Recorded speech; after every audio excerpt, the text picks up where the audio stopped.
everyone, it's Paola. Welcome back to my channel. If you're new here, I am a graphic designer and I have an art and design channel and I talk about stuff and I make stuff and it's a fun time over here. So please subscribe if you're not, or if you're new, there you go.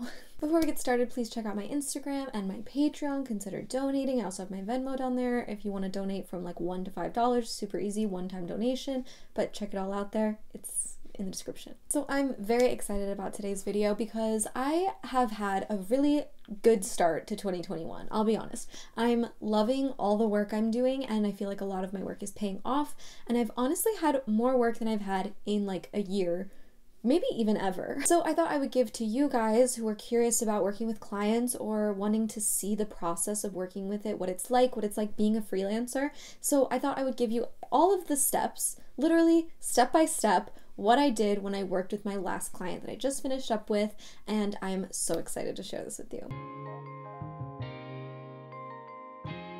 Before we get started, I would like to share that this video is sponsored by ReadyMag. So I've worked with them before, but ReadyMag is an online browser-based tool to create websites, presentations, portfolios, whatever you like. And all of that without coding. There's a library of over 500,000 photos that you can use. There's over 3,000 fonts you can use. It's great for typography lovers because you can do so much with text and layout. And you can animate any widget on there and create something spectacular in your layout. So using ReadyMag is completely free. All you have to do is sign up. No credit card needed, and you can create up to one website. And if you're just starting out, they have tons of templates to use. So like I said, perfect for creating an online website and all without coding. So if you use the promo code Paola, the first 100 users will get 25% off their first purchase with ReadyMag. So start using the design tool ReadyMag today. The link is in the description. Thank you ReadyMag for sponsoring. So I just finished up with my client Katie, who is a massage therapist and has a beautiful business called A New State of Being, and she came to me wanting branding and a business card. So I'm going to show you what we did together and the process of working with a client, everything that I sent her, everything that we changed, and what it's like to actually work with a freelance client. So I get this question a lot, like, do I reach out to clients or do they come to me? A lot of times clients come to me because they do know that I'm online with a platform as a freelance designer. Like, I'm out there, you know, I'm present. So people know about me and they reach out to me sometimes. So I got an email from her through my website, which I think is a great thing to have a website, people to contact you, offering what you do.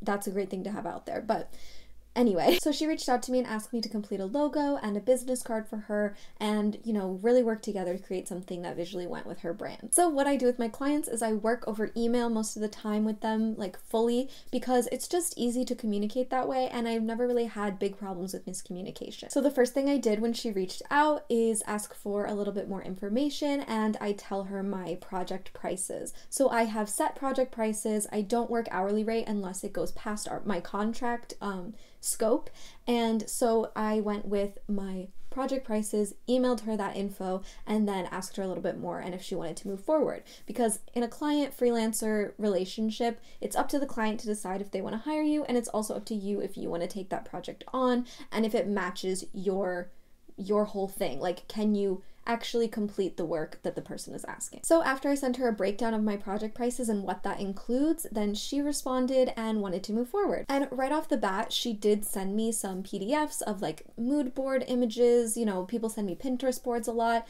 and you know, you can ask for that if they don't offer it up first thing, but that is what ended up happening with us. She sent me some info right away about what she wanted, what her whole aesthetic was, sent me her website, and I already knew that we would be a great match. So from there, before I start designing, I have to tell them my invoice and my contract situation. So I always charge 50% upfront with a client. So before I even start designing, I get commitment of a financial commitment, so I don't design and then they cancel on me if they don't end up liking my service or what have you. So I invoice them 50% up front and I have them sign my contract. So I tell them to read over it, sign it, and send it back. I usually prefer a digital signature, but they can always scan it, you know, print it out, scan it, and send it back. From there, I ask a few more questions, you know, colors that they associate with their brand, images that they really are feeling, like if they're, you know, following another company that they feel like matches what they want to be doing, kind of inspiration for what they want to be doing. I ask all of these, and they, you know, let me know if they have any more info. We were on the same page when it came to earthy tones in terms of color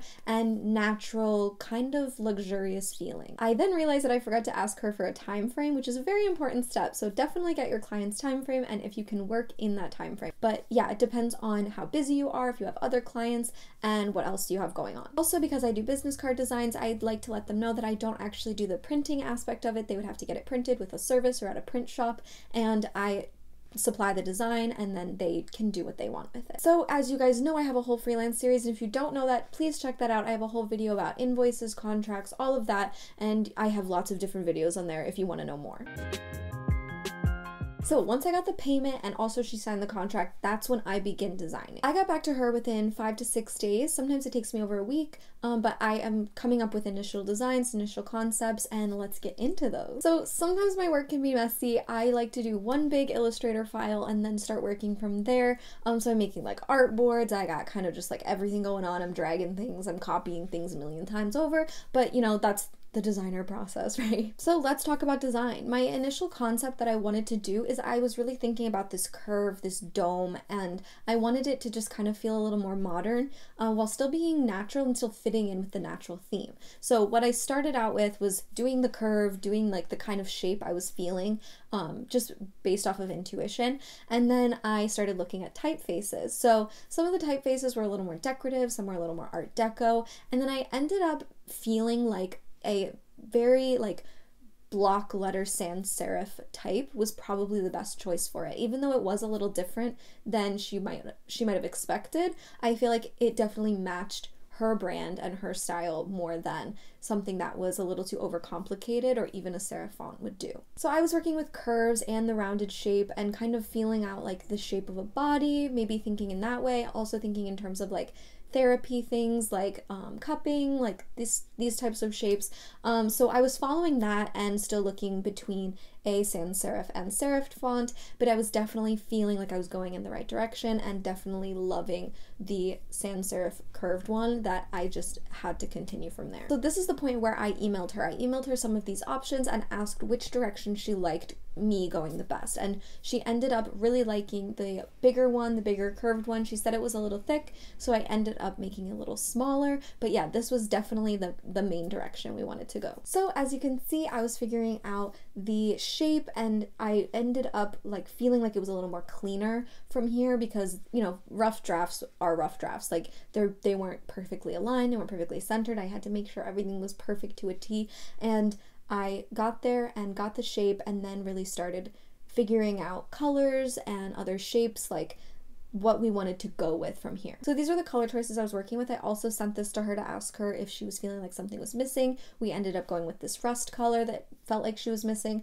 and moving forward from there. So while I was making the type part of the logo, I was thinking in terms of a symbol. I was thinking something that would match. We did discuss maybe having a symbol, so I was thinking it like very literally and started drawing out some hands. So this project was actually great for me. It really helped me in my practice of illustration. It helped me draw out hands for the first time that I was actually proud of. I've never even been able to draw hands before, so I was definitely very proud of myself. So I ended up having this hand drawing that looked like it was kind of massaging, and I ended up making this symbol and working with it a bit more and showing it to her within the logo, like as an illustration that would match the logo. So when I sent that to her, she ended up not really liking it in terms of for her specific brand, and that's okay. Guys, I love this. I wanted to show it to you because it was a really big lesson for me in terms of illustration with logo design and something I just haven't done before. It was me going outside the box and outside of my comfort zone, which I think is a very important lesson. And I'm already doing it at the beginning of the year. I'm feeling great, like feeling great in terms of my new logo design like ideas and talents, and I feel like I'm really honing in on my craft. So we ended up vetoing this, but I feel like I just wanted to share it with you. Also another version of the logo I want to share with you and where the logo was developing and then how the client reacted. So she didn't really like it because she said it was a little too literal, where she likes to focus on the spiritual and mental side of massage and all of these treatments she does, and I totally get that, totally understand. I felt like maybe we didn't have as broad of a conversation as we should have had, and maybe I didn't ask the right questions. So just letting you guys know that's what happened. I do love the hands still and I'm very proud of them, so I definitely was wanting to show you guys like the process, especially in this part where not everything that you make ends up as the final product. Even if you are really proud of it, if it's something you really liked, don't get too attached. Also, just keep going and keep discovering. So instead of working with the physical hands logo, we ended up just creating a separate symbol that we could use in variation and she could use around her brand. So I ended up going with the letters ANSOB of her brand and kind of creating this feeling of reflection, because we were talking more about the spiritual side and the mental side, and I was thinking, let's go with the direction of like reflecting and reflection, and I just felt like this is something that she was going to gravitate toward way more than the hands. Like I definitely felt it. So I started working with this and I ended up making this reflection letters, and she loved it. So luckily, like, we moved quick and we were like, yeah, cool, this is perfect. Like, she loved the reflection and thought it was great. So that's where I felt like the design was done, the logo design and the symbol, and I felt like it was completed and it was time to move on to the business card. So I made a few different business card ideas. Like per my contract, I always do like 3 renditions of each design, and then I have people pick from there, or we go through 3 variations of the one that they picked. So that's kind of like how I work. And I showed her a few different options and she showed me what she liked. She told me like specifically what she wanted written on the card, like to contact her, you know, you go on her website to book, you have to know her name obviously, and just what you're looking for. So I had all of that on there and we ended up talking about it and how it was very minimal. And I did tell her that like for business cards, I prefer minimal, not me personally, like as a designer, in my professional opinion, I think it's better to have a more minimal card than a lot of information. You can always use like a picture or something. It doesn't have to be just white space, but in terms of like information, keep it simple. So I also suggested to her with the business card that she could do maybe gold foil or on a natural cotton paper, and so I showed her some examples of what that would look like printed, and we went through a little bit about that. But then I did have to remind her that that's not the part that I would be doing, so I could totally give her all the files for all the different colors. So if she wanted to do gold foil, I can send her just the black symbol on the front, and then they can make that into gold foil depending on what service she uses. So that's where everything came together and we felt like everything was finalized. She was happy with everything and felt like she could go from there with all her new branding, because once it's in the client's hands, they can do what they want with it, and she was very excited to move forward. So from there, she sent the last payment because I invoiced them again with the second invoice of the second half of the payment so they can finish up, and then I release all of the design files to them. Again, I have a Freelance Series video about what to send to your clients in terms of like files and everything, so if you need any advice at all, that's always linked in the description with these freelance videos, because that is like the place to go. So I hope this helped you in understanding what to send to clients, what you need to do to work with them, what kind of correspondence you need to have with them as you work through your designs and variations. And I hope this helped like moving forward if you had any questions about working with a client. Okay, cool. I hope you enjoyed this. If you did, please give it a like and also subscribe if you're not. Ring the bell to get notified. Yeah, I will see you in my next video. This was so fun. Okay, cool. Bye.